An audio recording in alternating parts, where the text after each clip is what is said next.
એક એવી વાત છે જે કર્ક રાશિના દરેક વ્યક્તિના દિલને સીધી લાગશે કારણ કે આ માત્ર ભવિષ્યવાણી નથી પરંતુ તમારા જીવનની એ અંદરની સ્થિતિ છે જેને તમે કોઈને કહી શકતા નથી।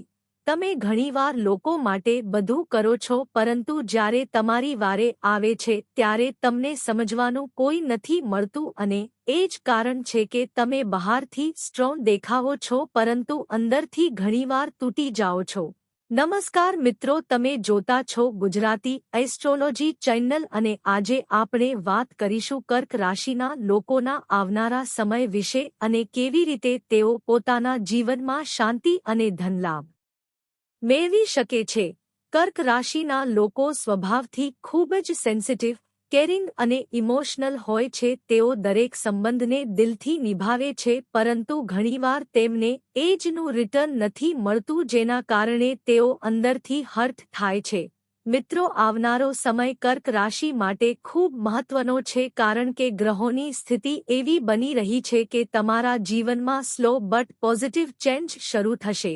ઘણા સમયથી જે અટકેલા કામ છે તે ધીમે ધીમે આગળ વધવા લાગશે। પૈસા ધીમે ધીમે આવવા લાગશે પરંતુ સડન નહીં પરંતુ સ્ટેબલ રીતે આવશે।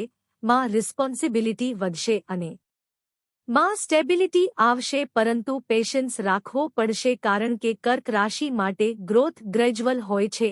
હવે સૌથી મહત્વની વાત એ છે કે આ સમય દરમિયાન તમને બે પ્રકારના સંકેત મળશે જેમાં એક છે ઓપોર્ચ્યુનિટી અને બીજું છે ટેસ્ટ। ઓપોર્ચ્યુનિટી તમને આગળ લઈ જશે અને ટેસ્ટ તમને સ્ટ્રોંગ બનાવશે। ની વાત કરીએ તો આવનારા સમયમાં કેટલાક લોકો તમારા જીવનમાંથી દૂર થઈ શકે છે પરંતુ એ દૂર થવું ખરાબ નથી કારણ કે તે તમને સાચા લોકો સુધી પહોંચાડશે। ફેમિલીમાં અન્ડરસ્ટેન્ડિંગ વધશે પરંતુ કમ્યુનિકેશન ક્લિયર રાખવો જરૂરી છે। ની વાત કરીએ તો મેન્ટલ પીસ પર ધ્યાન આપવું ખૂબ જરૂરી છે કારણ કે ઓવરથિંકિંગ અને ઇમોશનલ સ્ટ્રેસ તમને થકાવી શકે છે। હવે સૌથી મહત્વની વાત કરીએ કે કર્ક રાશિના લોકો કયા ભગવાનની પૂજા કરે તો તેમને શાંતિ અને ધનલાભ મળે। મિત્રો, કર્ક રાશિના સ્વામી ચંદ્ર છે અને ચંદ્ર મનનો કારક છે એટલે કર્ક રાશિના લોકો માટે ભગવાન શિવની પૂજા સૌથી અસરકારક છે કારણ કે શિવજીના માથા પર ચંદ્ર છે અને તેઓ મનને શાંત રાખવાની શક્તિ આપે છે। જો તમે દર સોમવારે શિવલિંગ પર જળ અર્પણ કરો અને ઓમ નમઃ શિવાયનો જાપ કરો તો તમારા મનની અશાંતિ ધીમે ધીમે દૂર થશે અને ડિસિઝન મેકિંગ સ્ટ્રોંગ બનશે। માતા દુર્ગાની પૂજા પણ કર્ક રાશિ માટે ખૂબ લાભદાયક છે કારણ કે માતા શક્તિ આપે છે અને તમારા જીવનમાં પ્રોટેક્શન લાવે છે। દર નવરાત્રિ અથવા મંગળવારે માતાજીને દીવો પ્રગટાવો અને લાલ ફૂલ અર્પણ કરો જેથી ઘરમાં સુખ અને શાંતિ વધે। ધનલાભ માટે એક ખાસ ઉપાય એ છે કે દર પૂર્ણિમા કે સોમવારે દૂધ અથવા ચોખાનું દાન કરો કારણ કે આથી ચંદ્ર મજબૂત બને છે અને પૈસા અટકતા નથી।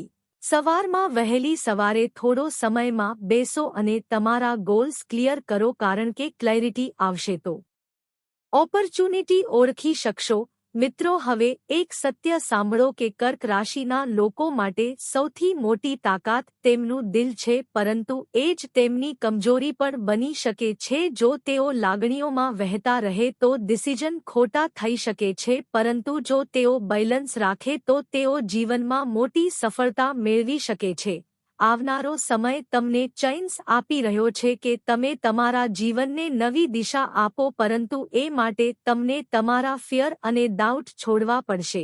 મિત્રો, યાદ રાખજો કે ભગવાન તમારી સાથે છે પરંતુ એક્શન તમારે લેવું પડશે। જો તમે ફેથ અને એફર્ટ બંને જોડશો તો તમારા જીવનમાં શાંતિ, પૈસા અને સક્સેસ ત્રણેય આવશે। મિત્રો, જો તમને આ વિડિયો ગમ્યો હોય તો લાઇક કરો, કોમેન્ટમાં લખો કેન્સર પાવર અને સબસ્ક્રાઇબ કરો ગુજરાતી એસ્ટ્રોલોજી ચેનલ કારણ કે આવી દીપ અને રીલ વાતો અહીં જ મળે છે।